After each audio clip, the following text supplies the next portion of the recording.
Farm house పై BRS చేస్తున్న ఆరోపణలకు big TV ఇంటర్వ్యూలో కేవీపీ కౌంటర్ ఇచ్చారు. తన ఫామ్ హౌస్లో ఉల్లంఘనలు జరిగినట్టు నిరూపించాలని సవాల్ చేశారు. తన ఫామ్ హౌస్ను నిపుణులతో చెక్ చేయించాలని, నిబంధనలు ఉల్లంఘించినట్టు తేలితే సొంత ఖర్చులతో కూల్చేస్తారని ప్రకటించారు. కాంగ్రెస్ను సీఎం రేవంత్ రెడ్డిని ఇరుకునబెట్టాలని బీఆర్ఎస్ తనను టార్గెట్ చేసిందని మండిపడ్డ కేవీపీ హైడ్రా కూల్చివేతలకు పూర్తి మద్దతు ఇస్తున్నారని చెప్పారు. ఆక్రమణలు, డ్రగ్స్ పై సీఎం రేవంత్ చేస్తున్న యుద్ధాన్ని ప్రతి ఒక్కరూ ప్రశంసించాలని కోరారు.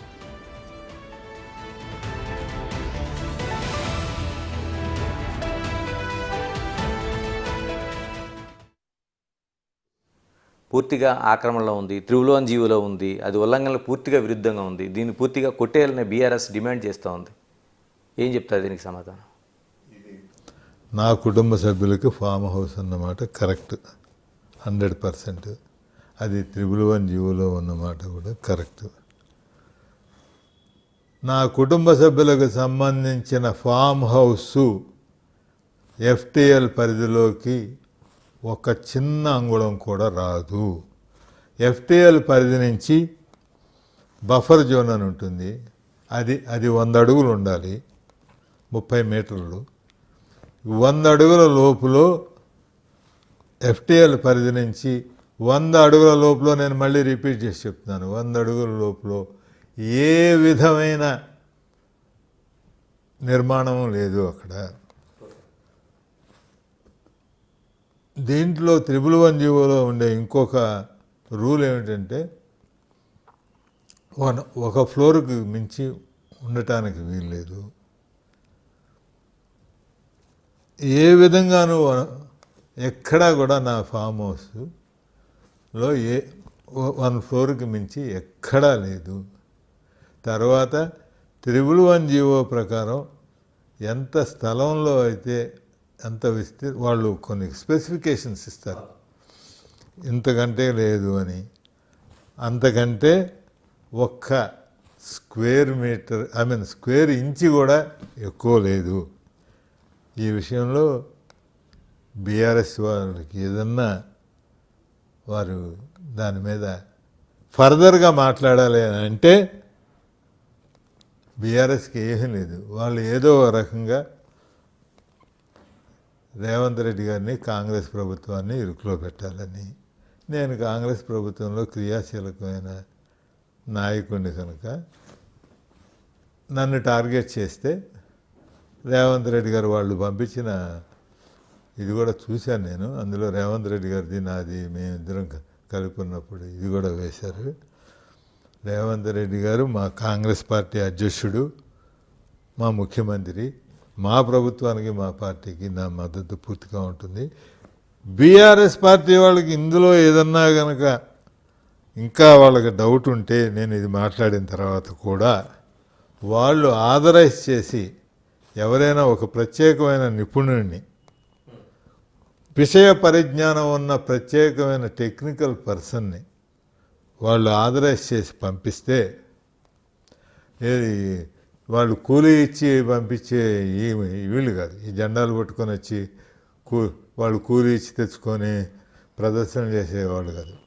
వాళ్ళ ఇష్టం. ఒక టెక్నికల్ మ్యాన్ని, క్వాలిఫైడ్ టెక్నికల్ మ్యాన్ని, ఎవరినైనా ఒకరిని వాళ్ళు ఆథరైజ్ చేసి పంపిస్తే నా కుటుంబ సభ్యులు వారిని సాధారణంగా లోపలికి ఆహ్వానిస్తారు మా ఫామ్ హౌస్లోకి. వాళ్ళ దగ్గరుండి అన్ని విషయాలు చూసుకోవచ్చు. వాళ్ళకి చాలా ఇంకా ఎక్కువ విషయ పరిజ్ఞానం ఉంది.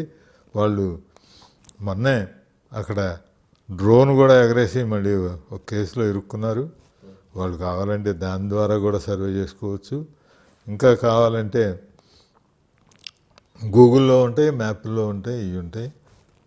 ఏదైనా సరే, నాకేమన్నా నా ఫామ్ హౌస్లో 2 ఫ్లోర్స్ ఉందా ఎక్కడైనా, నా ఫామ్ హౌస్ ఎఫ్టీఎల్లో ఎక్కడైనా ఉందా, నా ఫామ్ హౌస్ బఫర్ జోన్లో ఎక్కడన్నా ఉందా, నా farm house limited permitted area కంటే ఎక్కువగా కట్టుకున్నారా అనేది వారు ఎప్పుడు ఎక్కడ దాన్ని ఎట్లా చూపించగలిగినా, వారు పంపించే నిపుణులు చూపించగలిగిన తక్షణం ఎక్కడ ప్రజాధనం వృధా కాకుండా, ఇబ్బంది లేకుండా మా కుటుంబ సభ్యులు వాళ్ళ ఖర్చుతోటే వాళ్ళు చూపించిన దాన్ని కూల్చేసి వాళ్ళు నిరూపించాలి. ఆరోపించడం వేరు, నిరూపించడం వేరు. ఆరోపించడం ఏముంది, మన ఇష్టం, మన బుద్ధి పుట్టింది ఆరోపించవచ్చు. నేనేమి ఇందులో నా కుటుంబ సభ్యులు దాచుకోవాల్సిన పని లేదు. అదేమి రహస్యంగా ఉండే ప్రదేశం కాదు, అది అక్కడే ఉంటుంది, అక్కడికి మారదు. నేను ఇంకోటి కూడా వాగ్దానం చేస్తున్నాను, ఈ లోపల మేమేమి దాన్ని వేరే ముట్టుకోవడం కానీ ఇది కానీ చేసేది కూడా ఏమీ లేదు. ఎప్పుడైనా సరే దాని గురించి వాళ్ళ పార్టీ ఆథరైజ్ చేసి మనిషిని పంపించి చూసుకోవచ్చు, ఏం ఇబ్బంది లేదు. హృదయపూర్వకంగా ఆహ్వానిస్తున్నాను హైడ్రా.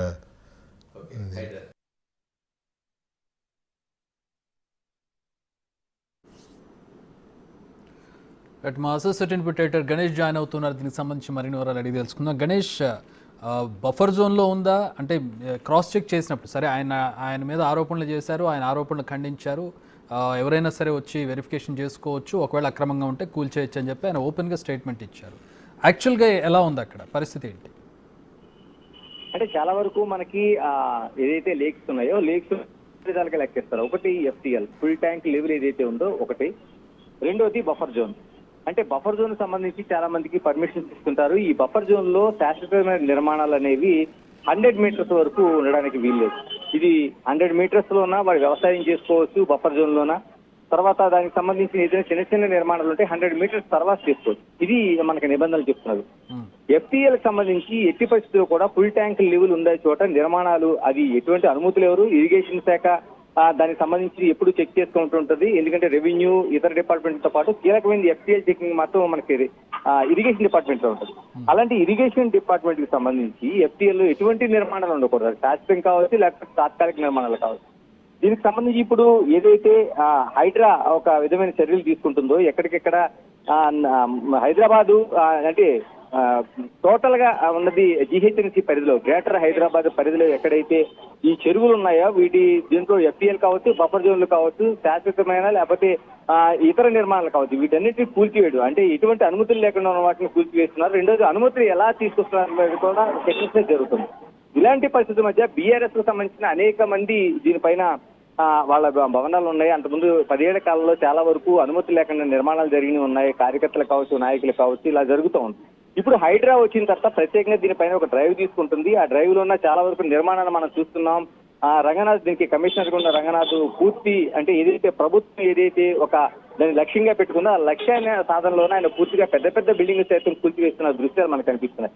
ఇలాంటి పరిస్థితుల మధ్య BRS ఒక ఎదురుదాడి కావచ్చు, లేకపోతే మీలో కూడా లోపాలు ఉన్నాయని కాంగ్రెస్ పార్టీని ఎత్తి చూపే ప్రయత్నం చేయడానికి చేస్తున్న ప్రయత్నాల్లో ఉందనేది ఇప్పటికే కాంగ్రెస్ పార్టీ విమర్శిస్తుంది. అందులో భాగంగానే BRS ఒక ట్వీట్ చేసింది.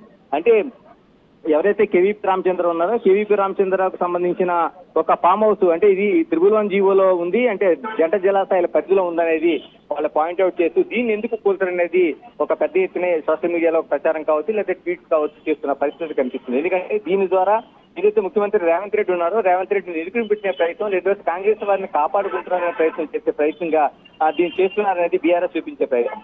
దీనికి ఈ రోజు మన బిగ్ టీతో మాట్లాడుతూ KVP ఒక సవాల్గానే విసిరారు ఆయన. ఎందుకంటే తాను ఎట్టి పరిస్థితుల్లో దీన్ని ఇలాగా బఫర్ జోన్ కావచ్చు, FTL కావచ్చు ఎక్కడ కూడా తిరిగి ఉల్లంఘనలు పరిధి మించి నేను ఉల్లంఘనలు చేయలేదు, ఆ పరిధిలోనే ఉంది అనేది చెప్పడంతో పాటు మీరు మామూలుగా కార్యకర్తలతో ట్వీట్ చేయించడం కాదు, ఖచ్చితంగా ఒక నిపుణుల కమిటీతో BRS కి నిజంగా ఇది ఉంటే నిపుణుల కమిటీ తీసుకొచ్చి నా కుటుంబ సంబంధించిన ఫామ్ హౌస్ ఏదైనా FTL లో ఉందా లేదా తేల్చండి. రెండోది బఫర్ జోన్ కూడా నేను పర్యవేక్షిస్తున్నా. బఫర్ జోన్ లో ఏదైతే నిబంధనలకు అనుగుణంగానే తన నిర్మాణం జరిగింది, 100 మీటర్ లోపల ఎక్కడా కూడా తన నిర్మాణం కట్టలేదనేది తాను సవాల్ చేస్తున్నా అని చెప్పారు. అంటే నిపుణుల కమిటీతో కానీ తను ఉన్నట్టుగా తేల్చితే తాను ఖచ్చితంగా ప్రభుత్వం ఈ రోజు కూల్చుతుంది, తన సొంత ఖర్చులతో హైడ్రా కూల్చుతుంది కాబట్టి అలాంటివి లేకుండా తన సొంత ఖర్చులతో తాను ఏదైతే నిర్మాణం అక్రమంగా ఉందని తేలిందో దాన్ని కూల్చి చూపిస్తానని సవాల్ చేస్తున్నారు. ఇది నిజంగా ఒక అతిపెద్ద చర్చనీయాంశంగా ఉంది. ఎందుకంటే ఇప్పటి వరకు చాలా వరకు BRS చేసిన ఆరోపణలకి బహిరంగంగా ఆయన ముందుకొచ్చి BRS పార్టీ అధికారిక ట్వీట్ ని మనం చూస్తున్నాం. రిసార్ట్ అని రాస్తున్నారు, అదేమో ఫామ్ హౌస్. ఎందుకంటే ఫామ్ హౌస్ రిసార్ట్ అంటేనేమో కమర్షియల్ గా హోటల్ లాగా నిర్మించి ఇచ్చేటటువంటి అద్దెకి ఇచ్చేటటువంటి వ్యవహారం. ఫామ్ హౌస్ ఏమో పర్సనల్ గా ఎవరికి వాళ్ళు కట్టుకునేటటువంటిది. వీళ్ళు రిసార్ట్ అని చెప్పి ట్వీట్ చేశారు. అంటే ఆయన అన్నది అది రిసార్ట్ కాదు, ఖచ్చితంగా ఫామ్ హౌస్ అని చెప్తున్నారు. రెండోది ఫామ్ హౌస్ అనేది ఒక స్లాబ్ సిస్టమ్ ఉండాలి, ఇటువంటి ఉండాలి. ఆయన చెప్తుంది కూడా ఒక అంటే ఒక రిసార్ట్ లాగా, ఒక రిసార్ట్ కావచ్చు, ఫామ్ హౌస్ కావచ్చు, దాని తాత్కాలికమైన నిర్మాణం తప్ప దానిపైన ఒక స్లాబ్ లేదు. రెండోది బహుళంతస్తుల నిర్మాణం అసలే లేదనేది కేవీపీ స్పష్టం చేస్తున్నది. అందుకనే వాళ్ళు ఏదైతే వాళ్ళు ఆరోపణలు చేశారో వాళ్ళ ఆరోపణలు నిరూపించుకోవడం కోసం టెక్నికల్ ఉండే టీంని, అంటే ఏదో ఇప్పుడు కార్యకర్తలాగా గణేష్, ఇప్పుడు విమర్శలు కాకుండా జీవో కింద ఉన్నాయి కూడా హైడ్రా కిందకు వస్తున్నాయా? అంటే ఖచ్చితంగా ఏదైతే అంటే జంట జలాశయాలు కూడా జలాశయాలే కాబట్టి అక్కడ అదనంగా అంటే ప్రతి జలాశయానికి కూడా ఒక ఎఫ్టీఎల్ ఉంటది, తర్వాత దానికి సంబంధించిన బఫర్ జోన్ ఉంటది. ఇది కాకుండా అదనంగా మనకి జంట జలాశయాలకు ఉన్నది మనకి గ్రీన్ ట్రిబ్యునల్ లో ఉన్నది మనకి 111 జీవో. అంటే ఇది అదనంగా వర్తిస్తుంది. కాకపోతే 111 జీవోలో ఉండడానికి అంటే కొన్ని నిబంధనలు ఉన్నాయి. దానికి ఎలా ఇచ్చారంటే వాళ్ళు 111 జీవోలో ఒక 10% యూటిలైజ్ చేసుకోవచ్చు. అంటే వ్యవసాయ క్షేత్రంగానే ఉండాలనే నిబంధనతో పాటు 111 జీవోలో 10% నిర్మాణాలు చేసుకోవచ్చు అనే ఒక క్లాజ్ అయితే ఉంది. దాన్ని ఆసరాగా చేసుకుని చాలా వరకు నిర్మాణాలు జరిగినాయి. కాకపోతే ఏంటంటే వ్యవసాయానికి వ్యతిరేకంగా ఉండకూడదు, అంటే క్రిమి సంహార కావచ్చు, ఇతరత్ర వ్యాపార సంస్థలు పెట్టకూడదు అనేది ఒక నిబంధన అయితే పెట్టారు. అందుకని ఇప్పుడు 111 జీవోలో అంటే బీఆర్ఎస్ ఇప్పుడు ఆయన మాట్లాడుతున్న దాంట్లో క్వైట్ ఆపోజిట్ ఉంది. ఏదైతే బీఆర్ఎస్ పార్టీ తన 10 ఏళ్ల కాలంలోన 111 జీవోని ఎత్తేస్తామనేది ఒక జీవో జారీ చేసింది. దానిపైన పర్యావరణవేత్తలు పెద్ద ఎత్తున ఆందోళన చేశారు, దాన్ని కాదని చెప్పారు. ఏదైతే సుప్రీంకోర్టు కావచ్చు, హైకోర్టులో కావచ్చు ఉన్న ఏదైతే కేసులు ఉన్నాయో ఇందులో గ్రీన్ ట్రిబ్యునల్ కూడా దీనికి అడ్డంకి చెప్పింది. ఏదైతే బీఆర్ఎస్ గవర్నమెంట్ చేసిన ఏదైతే 111 జీవోని ఎత్తేస్తామన్న ఒక జీవో పైన. ఇలాంటి సందర్భంలో ఆ 111 జీవోలో ఉన్నదాన్ని ఎత్తేస్తామన్న ప్రభుత్వం ఈ రోజున కేవీపీ లాంటి వాళ్ళని పాయింట్అవుట్ చేస్తుంది అనేది కాంగ్రెస్ పార్టీ ప్రతిగా చూపిస్తున్నది. ఎందుకంటే మీరే ఎత్తేస్తామంటారు, మీరే దాన్ని ఇలాంటి వాటిని కాంగ్రెస్ పార్టీ చూపిస్తున్నారు అనేది. అయితే కేవీపీకి సంబంధించిన పాయింట్ లో ఇది 111 లో ఉందా, లేకపోతే మిగతా బఫర్ జోన్ లో ఉందా, లేకపోతే చెరువుల పక్కన ఉందని కాదు. నేను ఏదైతే ఈ నిబంధనలు ఉన్నాయో 111 జీవో నిబంధనలు కావచ్చు, లేకపోతే బఫర్ జోన్ నిబంధనలు కావచ్చు, ఎఫ్టీఎల్ నిబంధనలు కావచ్చు, దేని ఉల్లంఘన జరిగినా తాను సిద్ధంగా ఉన్నాను అనేది ఆయన సవాల్ చేస్తున్నారు. మరి బీఆర్ఎస్ పార్టీ దీన్ని ఏ విధంగా తీసుకుంటుంది, ఏ విధంగా స్పందిస్తుంది అనేది చూడాల్సిన అంశం మనకి. Alright, thanks for the updates Ganesh. ఇక్కడ ఎఫ్టీఎల్, బఫర్ జోన్ రెండు కనపడుతూ ఉంటాయి మనకి. ఎఫ్టీఎల్ అంటే full tank level. Full tank level అంటే సాధారణంగా వర్షాకాలం పూర్తి స్థాయిలో నీరు వచ్చినప్పుడు చెరువు నిండి ఎక్కడి వరకు వస్తుందో దాన్ని ఫుల్ ట్యాంక్ లెవెల్ అంటారు. బఫర్ జోన్ అంటే ఒకవేళ చెరువు ఎక్కువగా నిండినప్పటికీ కూడా దానికి సంబంధించినటువంటి మరికొంత భూమి దానికి ఉంచుతారు, దాన్ని బఫర్ జోన్ అంటారు.